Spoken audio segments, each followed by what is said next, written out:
Alright guys, I'm sorry, but go easy with the torches and pitchforks.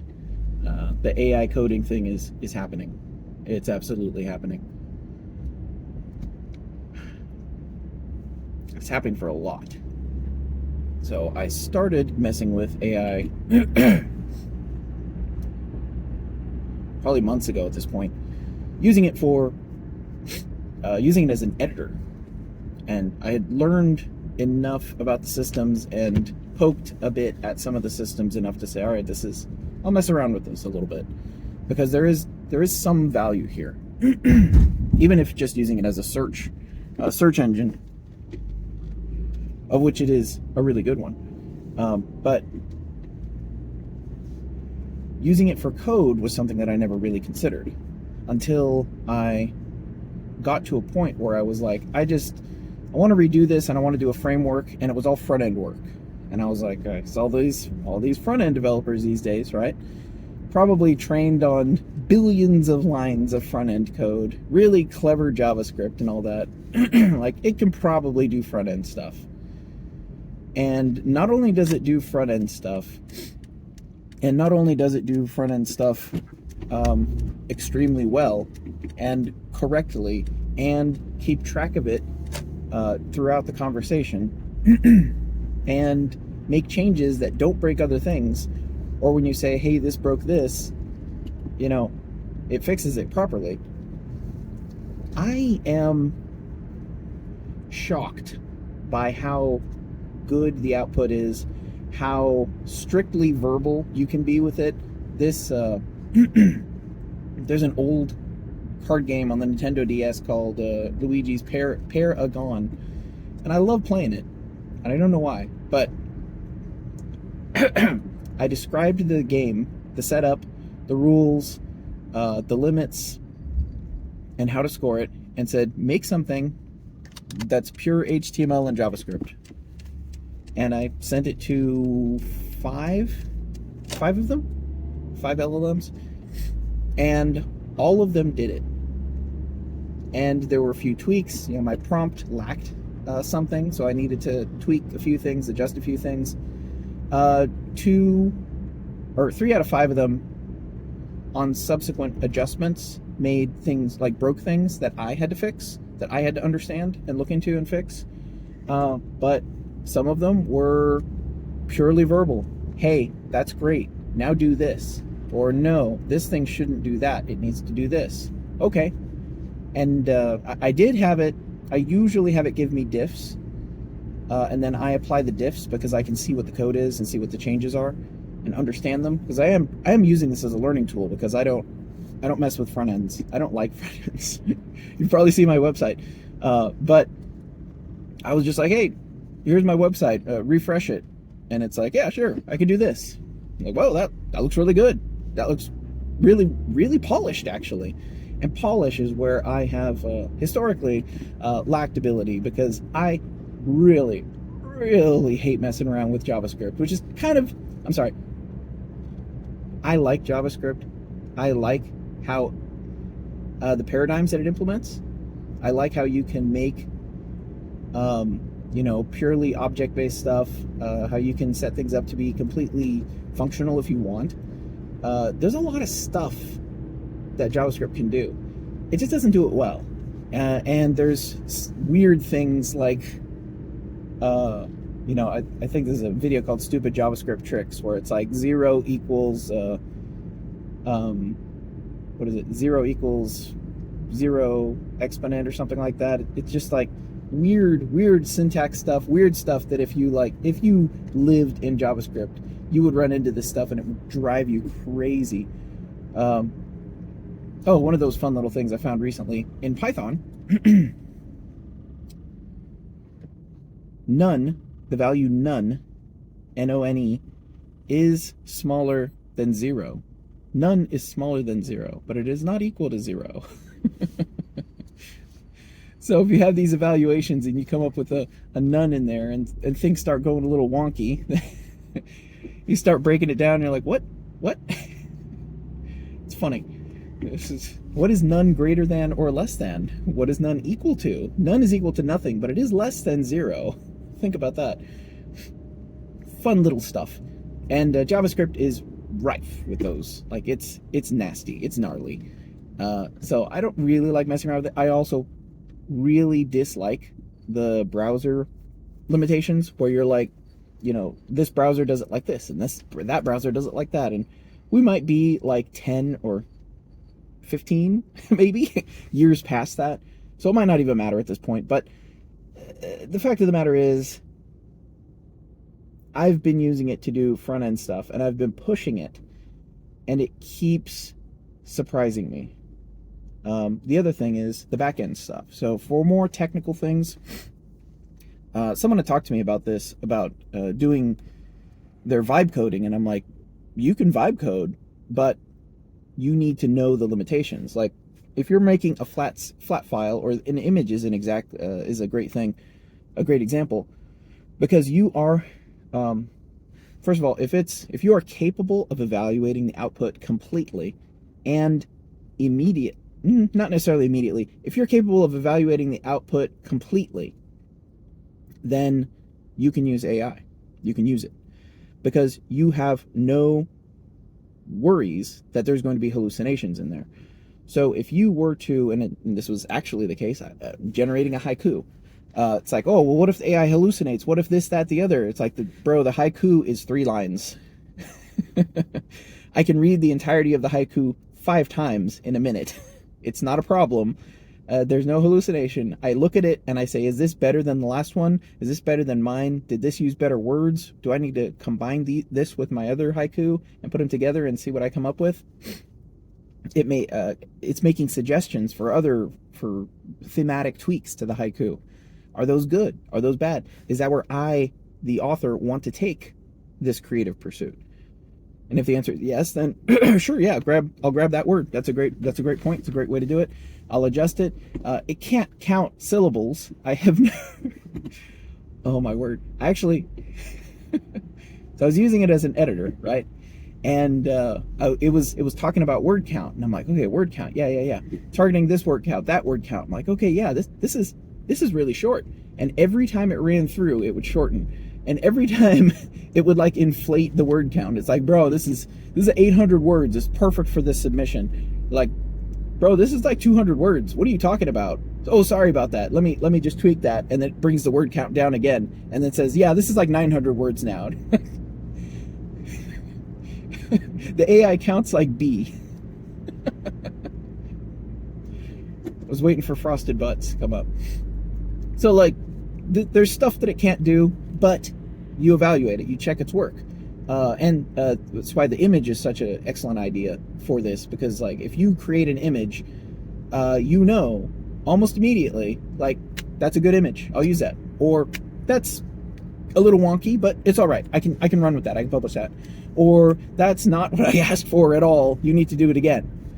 But the idea that you can use this non-deterministic computing in order to create deterministic computing, to have it write code that can be used deterministically, which is always same output, same inputs will always produce the same outputs, which is what you want for some kind of like any kind of code.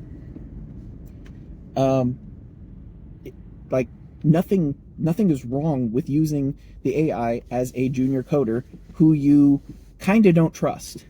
And who better, because I'm like looking at my website and it's like, oh yeah, do it like this and use these grid layouts. And I'm like, okay, the grid layout's good, but this like super box is extended to one side and then the sub boxes, the grids aligned to the left. How do I do that? And it's like, oh yeah, just tweak this in the CSS. And I'm like, that makes no sense to me.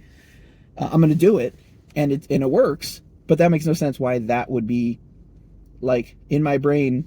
The elements are here and there and they're stacked on top of each other and they have alignment and this and they have weights and they fit within a certain area of the viewport. But it's like, yeah, I just changed this. I'm like, okay. And it works. So I don't care.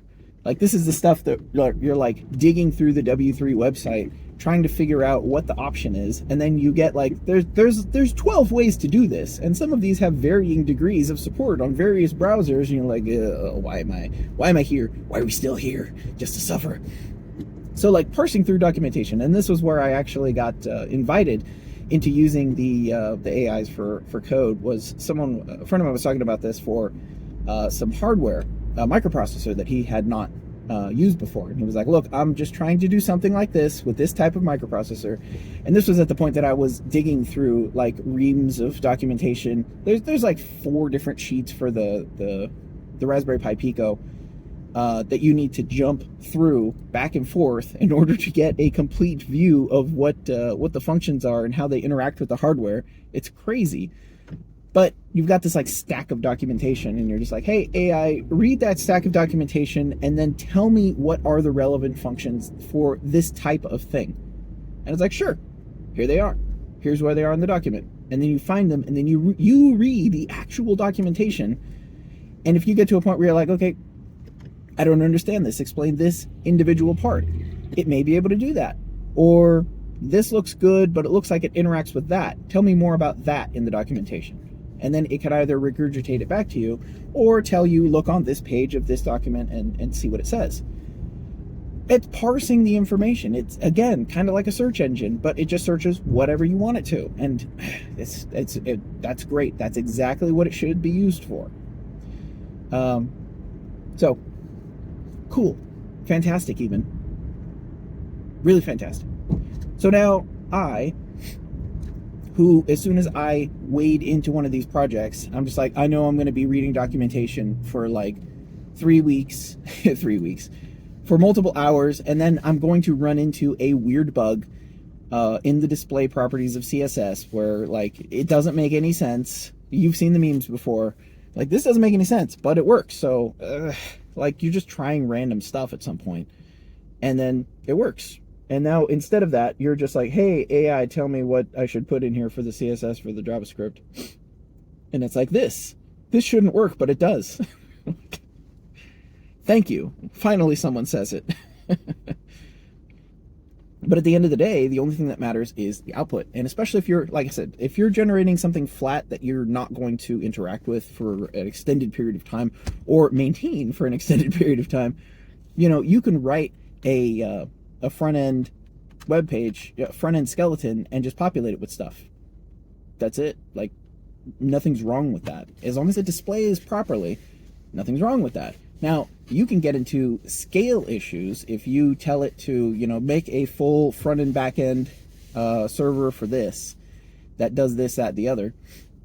It'll give you recommendations, but it is up to you as the professional to be able to evaluate whether or not those are smart ideas, or if it's falling into traps that other people have fallen into or that you've fallen into previously. We're like, if you do that, this is going to lead to problems in about 8 years. You know, when this scales up, there's going to be some serious problems. But it also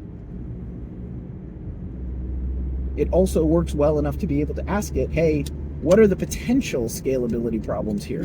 What do I need to be wary of? And then you can look into those and about tweaking those. So as long as you're in your wheelhouse, it's just like a junior coder that's doing some research for you. It's helping you out, or in any type of artistic or creative endeavor where it doesn't involve mathematics and hard logic. It absolutely shines. It flies. It's fantastic. And as a language model, it's helping you with writing and stuff like that. Unbelievable. So especially as an editor, to be able to review the whole thing and be like, hey, you know, you started this up here, and in this area you opened this theme, but you never really resolved it. What if you brought it back around at the bottom? Like, oh, that's genius. Hadn't even thought about that. And it feels like the word I keep coming back to is riffing. It's like you're just riffing. You're just messing around with someone. Like, what do you think about this? I don't know. What do you think about that? Oh, I don't know. What about this? Oh, that's pretty good. But what if we tweaked it like that? Oh, that's great. You know, that's what it feels like. And sometimes you shut it down, and sometimes you get humbled. You're like, yeah, that's true. I fell into that trap. That was wrong. I shouldn't be doing this. But I guess the biggest difficulty is being very self-aware. And once you become more self-aware, you're able to understand your limitations and to understand where you are likely making wrong decisions, and where you require external input, where you need a team, and you and the AI are a team, essentially, and you're checking each other. And it's a little hard because you have to remember that the AI is always going to be a bit of a sycophant. It's always going to be supportive of your decision because you got to keep your subscription up, right? Like, it's always going to say, wow, that's a brilliant idea. Here's how you implement it. But also, hey, just by the way, that might be the worst idea I've ever heard, and here's why it's a horrible idea and you really shouldn't do it. Like, okay, thank you. Thank you for sharing that with me. Like I was looking for like color palette selection. I'm like, okay, I had this color in my palette previously. Can you make it to match that? And it says, yeah, sure. Here you go. And I said, hey, so I don't know how inviting these colors are, how much mass appeal, like how much people are put at ease by these colors. Did you suggest another palette because that was the correct palette? And I just came in here and undid that by just saying, hey, I used to use this. Like, I don't have a reason for using this except that I used to. And like, I kind of like it. Did I make the wrong decision? And it's like, yes. My color palette was the correct color palette. Like, okay, I don't know anything about color palettes. Sure, we'll go with yours. But you have to temper that. You have to be like, hey, is this a good idea? What do you think about this idea? And if you can have it explain its reasoning, you can let it convince you. Or you can let it say, yeah, but I did it because this. And you're like, okay, that's actually not where I'm going to go with that. So no worries. Switch around your idea of this product and reevaluate. Let's do it my way.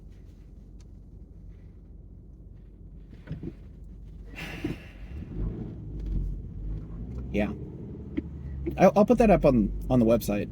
It's the card game. Just like I gave it different versions. I told it different AIs. It came up with working versions. Like I said, some of them petered out after subsequent issues. And I didn't bother to troubleshoot them because I had like under an hour into it. Like, why would I put more time into it, into something that is a final product or a finished product at that point? Like this little one-off thing, like you can totally do that. Now, the other thing is architecture and backend and stuff like that, where you need to make bigger plans. Again, you need to be able to read the entirety of the code, and you need to be able to grok. You need to be able to understand. If you don't understand architecture, if you don't understand how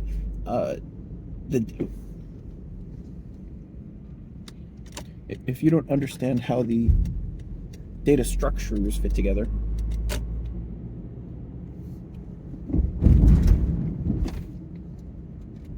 or their shortcomings, good heavens, come on. If you don't understand that, you're not going to be able to professionally evaluate if this is going to be a problem. Now, as far as testing things, that's the other thing. People test stuff a lot. If you come up with some type of product, you have an idea for it, and you're like, okay, make the product. And it makes the product, and it kind of works for a bit. And it kind of works for a dozen customers. Sure, why not? You test the product. If it goes nowhere, you just saved yourself a lot of time and a lot of money and a lot of investment, and a lot of effort. And now you've moved on to the next thing. We'll check on this in a month, see how many hits it got, see what it did. And then if one kicks off, if one has much more interest than the other ones, like, oh, okay, let's actually put some effort into this, or let's actually hire a developer to work on this. But as far as testing stuff, as far as spinning up flat files, flat websites that, they're a final product as soon as you look at it and go, yeah, that's good. Absolutely. Now, if you're going to start vibe coding something that processes credit cards or like medical data or something, you're going to have some legal problems. Like there's big issues there. But, I made a card game. I made a card game, right? Did I?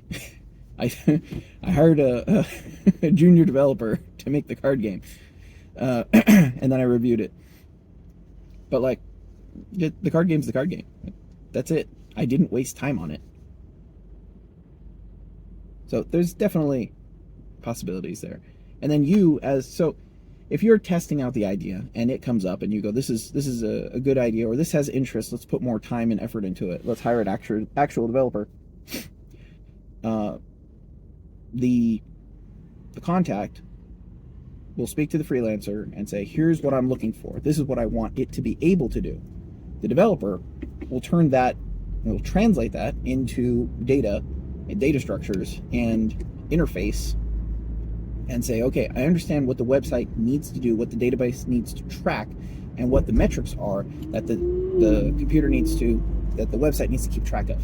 And now you can break that down into a nice flow chart of bits and pieces of components for the site that do and test and run and process. And now that you have those components, you don't go to the AI and say, hey, write me a website that does la la la la la. You say, write me a component that does this.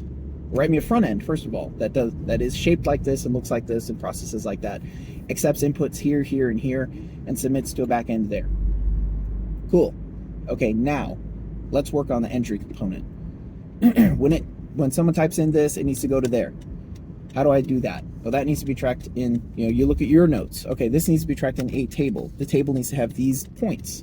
I have a table I need a table that does this. It accepts this type of input. It sanitizes that. It does not have this. It has this limitation, and it needs to index off of this. Cool. You have expressed all of the requirements surrounding that table.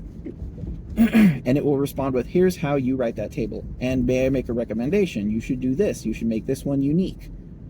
Good idea. Or no, that's a bad idea. And you just update it. You update the code, you read it, you go, yes, this is what I want.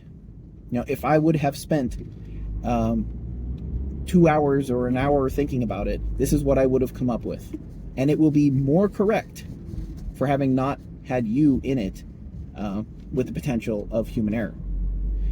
And you get to review it rather than gather together information in order to put into words one sentence command, a one sentence query that creates the table for you. Now instead you have an output version that you are reviewing, you are confirming, you are approving. And then you say, this is what I want. Yes, run it. Okay, good. Now that's created. Now let's move on to the next component. This component needs to check these things and check those things. What's the best way to do that? Here's your component. Okay, cool. Now here's where the magic happens. You come back to it and you say, now that that component is made, how do I test the component for those requirements? How do I run tests against it to make sure that it is fitting within the requirements that I set out? And that's where things start to click. And that's where everything, like coding, no longer becomes a job, because eventually it's going to be an AI. You're just going to write requirements, and then one AI is going to write tests, and the other AI is going to write components, and then possibly another AI will architect them together, and they can play off each other at millisecond speed. I mean, at some point, you can even, like, at some point, the neural network can just be like, hey, I have this output. This is a bad output. This is a good output. Figure out what requirements are required. What functions will accomplish that. And then it just does. And then every update, you run all the tests. You say, this test failed. Don't figure out why it failed. Give me something that still meets the requirements and doesn't fail this test. Passes all the previous tests and adds this new test to it and doesn't fail. And it can sit there and churn away for a minute, an hour, a day, a month. It doesn't even matter, as long as it comes out with some output that meets the requirements. Pretty crazy. But it's time to start messing around with it.